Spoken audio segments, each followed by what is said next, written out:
কিন্তু আজকে fire service late করছে। আর প্রথম যে ইউনিট আসছে ওনারা ভালো করে কাজ করতে পারে নাই। ওনারা দেখছি ওনারা পাইপই লাগাতে পারে নাই ভালো করে। 1:30টার দিকে খবর পাইছি। খবর পাওয়ার পর আমার বাসা আসতো না। আস্তে আস্তে দেখি আমার আগুনটা তখনও অবধি 2 নাম্বার গেটে ছিল।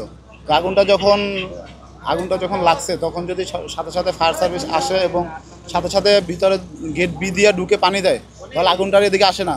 যেমন কুরিয়ার গেটে আগুনটা লাগছে, কুরিয়ার গেটের পরেই কিন্তু হচ্ছে গেট বি এর গেট কিন্তু 8 নাম্বার গেট দিয়ে ঢুকলে ওপেন থাকে। ওখান থেকে ঢুকে যদি পানি দেয় তাহলে আগুনটা এদিকে আসে না। কেমিক্যালের গোডাউনের দিকে, কমার্শিয়াল এদিকে 1 নাম্বার গেটের দিকে আগুনটা আসে না। ওনারা কী করছে, বাহির থেকে পানি দিচ্ছে। পানি দেওয়ার কারণে আগুনটা ভিতরের দিকে আরও বৃদ্ধি পাইছে। বাহির থেকে পানি দেওয়াতে আগুনটা ভিতরের দিকে বৃদ্ধি পাইছে। ওরা যদি সরাসরি 2 নাম্বার গেটে ঢুকা একটা রাউন্ড করে দিত যে এর দিকে আমরা ওরা যদি একটা নিজেরা টার্গেট করে দিত যে আমরা আগুনটা এদিকে আসতে দিব না, অবশ্যই আগুন নিয়ন্ত্রণ করা সম্ভব ছিল।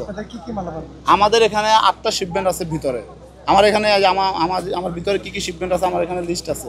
যেমন হংকংয়ের 207 কার্টুনের একটা আছে, 279 কার্টুন চায়না শিপমেন্ট আছে, চায়নার আরেকটা 351 আছে, দুবাইয়ের 119 আছে, তারপরে একটা মালয়েশিয়া আছে 103। এরকম আমাদের 8টা শিপমেন্ট আছে। এর অঙ্ক আপনাকে বলে শেষ করতে পারবো না ভাই। এর আগে তুচ্ছ ঘটনা ঘটছে, যেমন কুরিয়ার গেটে এর আগেও দুইবার আগুন লাগছে আমার জানা মতে। আমি এখানে দীর্ঘ 13 থেকে 14 বছর কাজ করি। এর মধ্যেও 2বার আগুন লাগছে। তো তখন হচ্ছে আমাদের অফিস টাইম ছিল, সাধারণ মানুষ ছিল, তাদের সহযোগিতা এবং ফায়ার সার্ভিস সাথে সাথে আসাতে নিয়ন্ত্রণ করা সম্ভব হয়েছে। কিন্তু আজকে ফায়ার সার্ভিস লেট করছে। আর প্রথম যে ইউনিট আসছে ওনারা ভালো করে কাজ করতে পারে নাই। ওনারা দেখছি ওনারা পাইপই লাগাতে পারে নাই ভালো করে।